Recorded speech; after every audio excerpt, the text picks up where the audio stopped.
पागलपन है ये? इच्छा सामने से इतने बड़े खतरे को बुलावा दे रही है। शांत सिपली शांत। कैसे शांत हो जाऊं? इच्छा उस शक्ति के बारे में जानती भी नहीं है, उस शक्ति का अंदाजा भी नहीं है उसे, और जानबूझकर उसे चुनौती देना मतलब। आज तक इच्छा ने कोई भी काम बिना सोचे समझे किया है क्या? नहीं। अरे भरोसा रखो उस पर। जहां हम लोगों की सोच खत्म हो जाती है वहां इच्छा का दाव शुरू होता है। सामने वाला समझ भी नहीं पाता और इच्छा अपनी चाल खेल जाती है।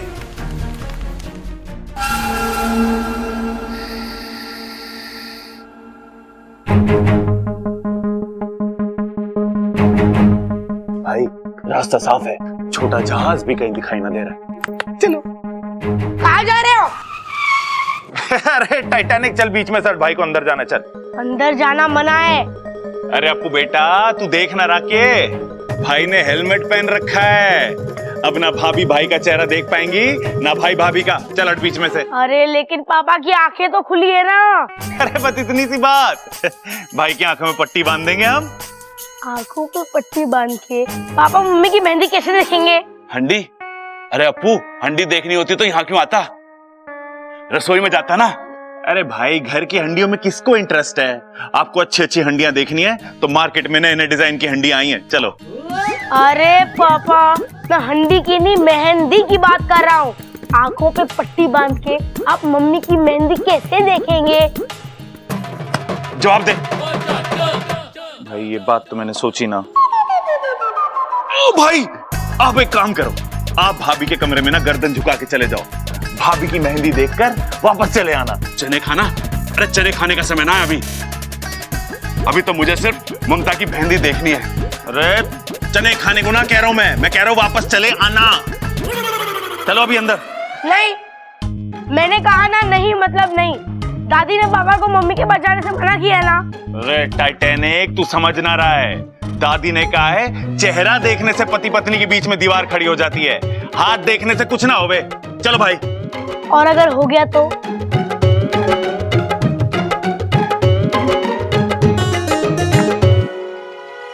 और अगर हो गया तो? छोटे रहने दे, मैं शादी के बाद ही ममता की मेहंदी देख लूंगा। चल। मेरे पापा कितने भोले हैं, मम्मी भी सीधी सादी है। पता नहीं मेरे पास ये शैतानी दिमाग कहाँ से आया। मैं अब भी तुम्हारा इंतजार कर रही हूँ, आओ मेरे सामने। नहीं, तुम नहीं आओगे क्योंकि तुम कायर हो। तुम सिर्फ पीठ पीछे वार करना जानते हो। मेरे सामने आके वार करने की या मेरे वार को झेलने की हिम्मत नहीं है तुम में। अपने आप को बहुत ही शक्तिशाली समझते हो ना, और एक सपोली से डर गए। अरे लानत है तुम पर। दिमाग को भेदने वाला दिल का इतना कमजोर होगा ये मैंने कभी नहीं सोचा था। बस अब अपनी हार मान जाओ और इंसानी बस्ती से दूर चले जाओ।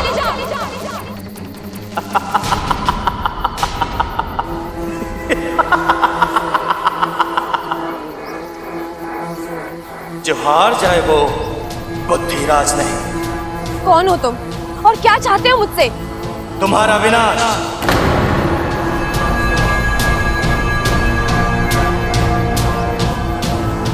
और तुम्हारे साथ साथ इस पूरी अच्छाई का विनाश। अच्छाई ना कभी खत्म हुई है और ना कभी होगी।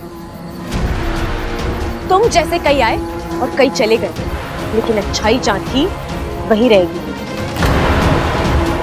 और उसी के दम पर ये दुनिया कायम है और इतिहास गवाह है कि जब जब किसी बुद्धिराज ने पृथ्वी पर जन्म लिया है, इसे खत्म करने के लिए एक इच्छा पैदा हुई है। लेकिन आज इतिहास बदलेगा, आज बुराई जीतेगी, आज बुद्धिराज जीतेगा। मैं नहीं जानती तुम्हारी मुझसे क्या दुश्मनी है, लेकिन जो जो अच्छाई का दुश्मन है वो इंसानियत का दुश्मन है, और वो मेरा भी दुश्मन है। आओ तो फिर देखते हैं किसमें कितनी ताकत है। अपनी जितनी शक्ति आजमानी आजमा लो। मैं यहाँ तुम्हारे सामने कवच की तरह खड़ी रहूंगी और तुम मुझे भेद कर नहीं जा सकते।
जाओ।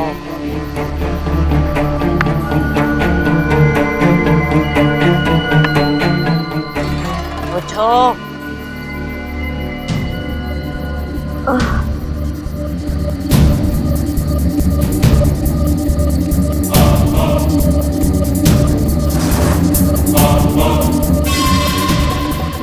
ये शक्ल तो कुछ जानी पहचानी सी लग रही है। कहाँ देखा है मैंने इसे?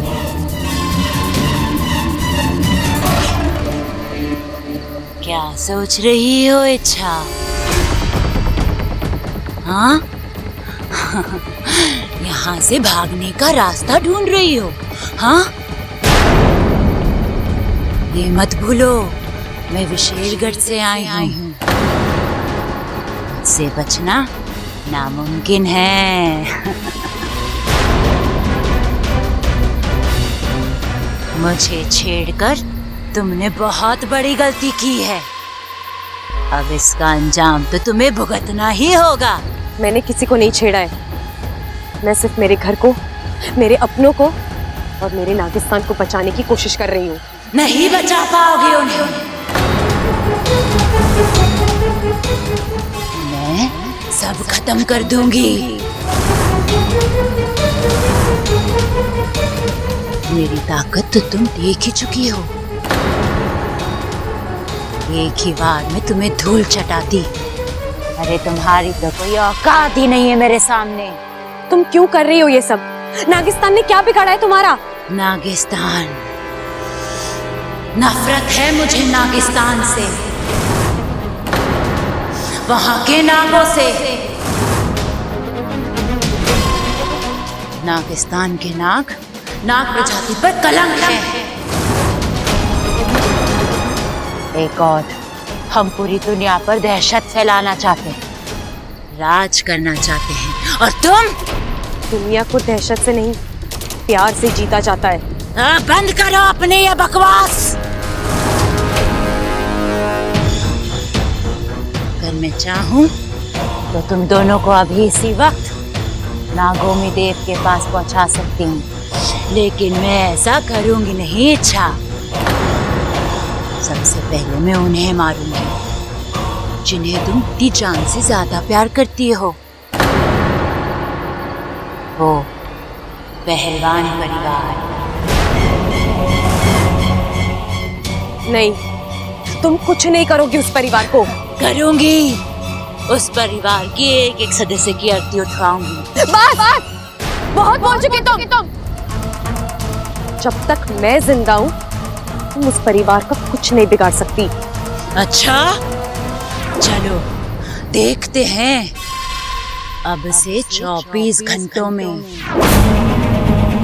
बुद्धिराज उस परिवार के एक एक सदस्य के दिमाग पर वार करेगा, उन्हें कमजोर कर देगा, पागल कर देगा उन सबको, और फिर मैं उन्हें खत्म कर दूंगी। ऐसा कुछ नहीं होगा। मैं तुम्हें तुम्हारे इन मंसूबों में कभी कामयाब नहीं होने दूंगी। अगर इस लड़ाई में किसी की हाथ होगी तो वो तुम्हारी होगी। मुझे भी देखना है कि तुम उस परिवार को कैसे बचाती हो। जाओ जाओ इच्छा।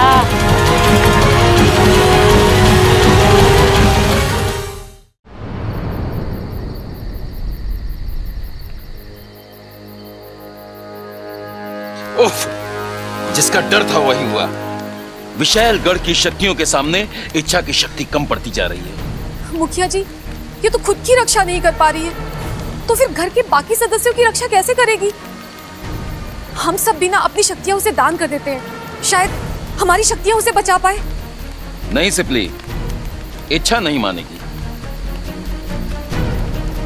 ये चुनौती उसने दी है और ये उसकी अपनी लड़ाई है। और जहां तक मैं इच्छा को जानता हूं, वो अपनी लड़ाई खुद लड़ेगी।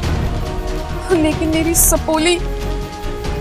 नागोमी देव पर विश्वास रखो, वही उसे इस लड़ाई को लड़ने का हौसला और बल देंगे। ए शमशान घाट के वासियों, आओ। मैं विशेषगढ़ की राजकुमारी, मुझे तुम्हारी सहायता की जरूरत है। आओ।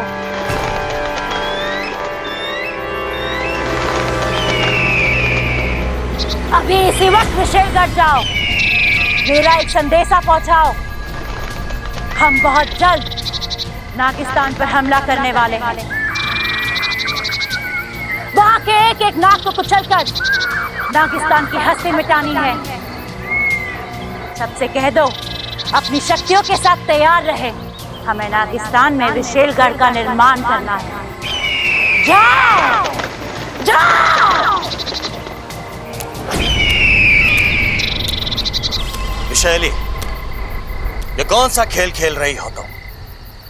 अच्छी खासी वो इच्छा हमारे हाथ आई थी, उसे तो उसी वक्त मार देना चाहिए था।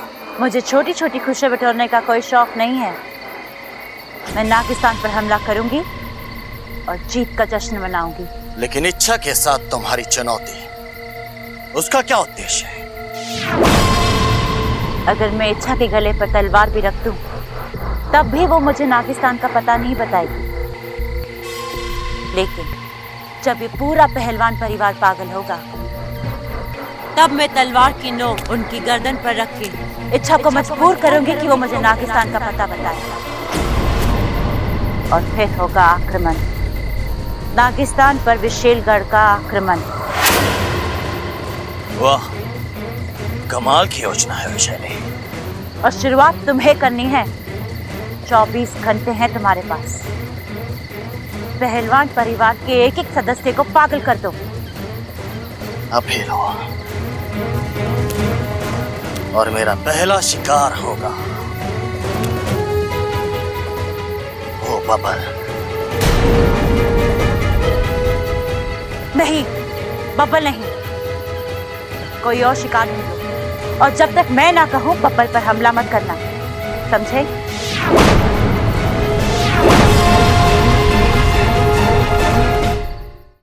भाई, मैंने 200 की लड़ी मंगाई थी, घी के कनस्तर बनाए थे, वो कहाँ हैं?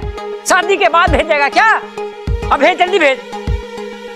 हो, प्रबल साहब अपनी शादी की तैयारी खुद ही कर रहे हैं। अच्छा है भाई, दाद देनी पड़ेगी तेरी हिम्मत की। क्या नसीब वाला है तू। लोग एक शादी नहीं झेल पाते और तू दो कर रहा है। पिताजी, शादी दूसरी है पर बीवी तो पहली वाली है ना। अरे बेटे, ऐसे हालातों में तो और मुश्किल हो जावे है। मैं तो अपनी पहली शादी को बुरा सपना समझकर भूलने की कोशिश कर रहा हूँ। क्या है? क्या? हाय, आज कह रहे हो पहली शादी को भूलने की कोशिश कर रहा हूँ, कल को कहोगे मुझे भूलने की कोशिश कर रहा हूँ, परसों कहोगे खुद को भूलने की कोशिश कर रहा हूँ, और तरसों बोलोगे हम आपके हैं कौन? बताओ। बस, ये जो तेरी बातें ठोकने की आदत है ना, इस पे बड़ा प्यार आवे है मुझे। इन्हीं बातों पर फिदा होकर तो मैंने तुझसे शादी करी थी। अरे पगली, तुझे तो बस मैं ही झेल सकूं। आज क्या करो, अब मजे आ जाएंगी। आने दे माँ को। ये खड़क प्रताप सिंह किसी से नहीं डरता। खड़क, क्या कर रहा है तू? बस कर। माँ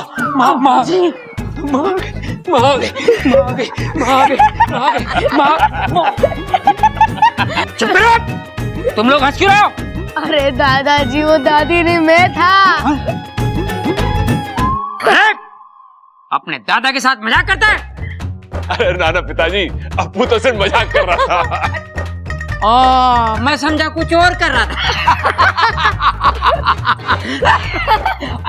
अप्पू, एक बार फिर से बता, तेरी दादी कैसे करती है? ए छोरा, क्या कर रहा है तू? बस कर।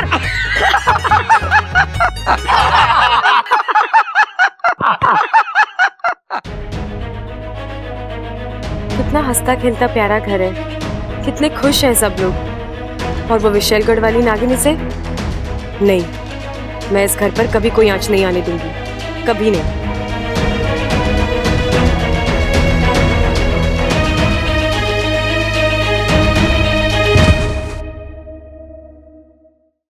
साथिया साथिया मेरे साथिया।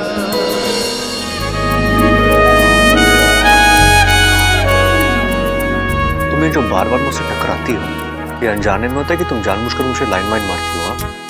यही सवाल मैं भी आपसे पूछ सकती हूँ बब्बल जी। तो पूछो ना, मेरा जवाब तैयार है। वो क्या है ना, कभी कभी मुझसे गलती हो जाती है तो फिसल जाता हूँ।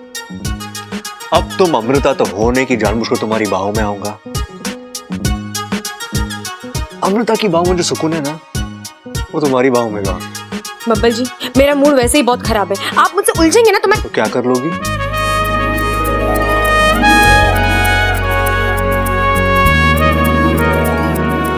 आपको डस लूंगी।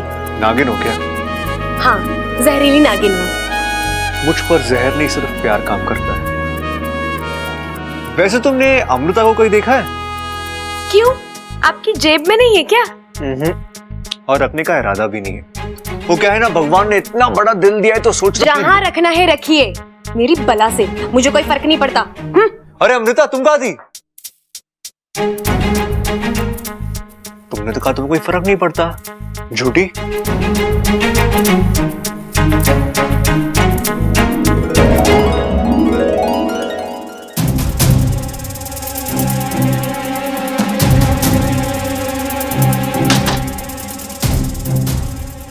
जी जानबूझकर कर रहे हैं सब, उन्हें पता है मुझे तकलीफ होती है, फिर भी। क्या बात कर रही हो? बब्बल को तुम्हारी तकलीफ के बारे में पता चल गया? तुमने उससे बुद्धिराज के बारे में तो नहीं बताया? अरे वाकू, मैं इस तकलीफ की बात नहीं कर रही हूँ। फिर और कौन सी तकलीफ है तुम्हें? छोड़ वो सब, फिलहाल हम ये सोचते हैं कि हमें उस विशैलगढ़ की नागिन और बुद्धिराज से कैसे निपटना है। ये चुनौती आसान नहीं है इच्छा।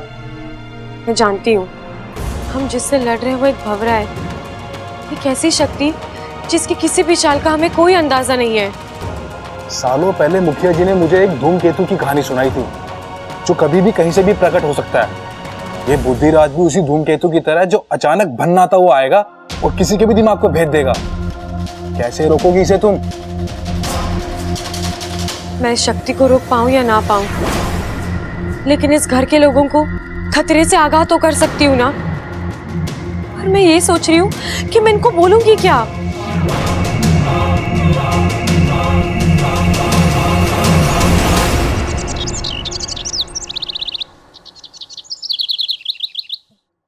अरे ना ना ना, वो ना जिसमें मैसेज फ्री हो ना, वो वाला पैकेज एक्टिवेट कर। हाँ हाँ, और आज के आज कर, समझा? हाँ हाँ। अरे नाश्ता ठंडा हो रहा है। अरे माँ, मैं सोच रहा था कि सबको फोन पे नहीं होता दे देते हैं। सही कह रहा है तू, कार्ड छपाने का समय कहाँ है हमारे पास, शादी जो सर पर खड़ी है। हाँ अच्छा सुनिए सुनिए, मुझे आप सबसे एक बहुत जरूरी बात करनी है। क्या बात है छोरी, तू तो बड़ी टेंशन में लग रही। टेंशन वाली तो बात है अंकल जी, मैंने अभी अभी टीवी पे देखा है, हमारे गांव में एक जहरीला भंवरा दिखा है, और जब वो इंसान को काटता है तो उसकी जान ही निकाल लेता है। शान? अरे पहलवानों की शान इतनी सस्ती ना है कि कोई भी हरा गहरा कम कर दे।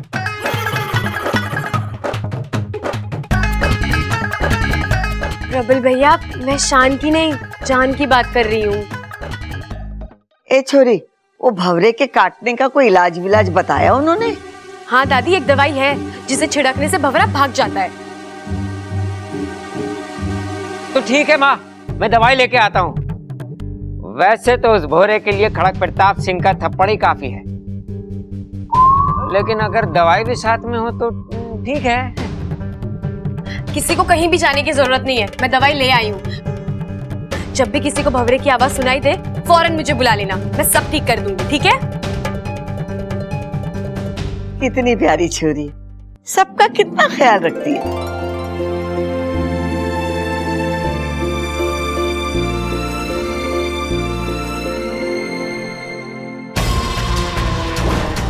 कोशिश तो तुम्हारी अच्छी है अच्छा, लेकिन इसका कोई फायदा नहीं होगा। अब बुद्धिराज के कहर को तुम नहीं रोक पाओगे।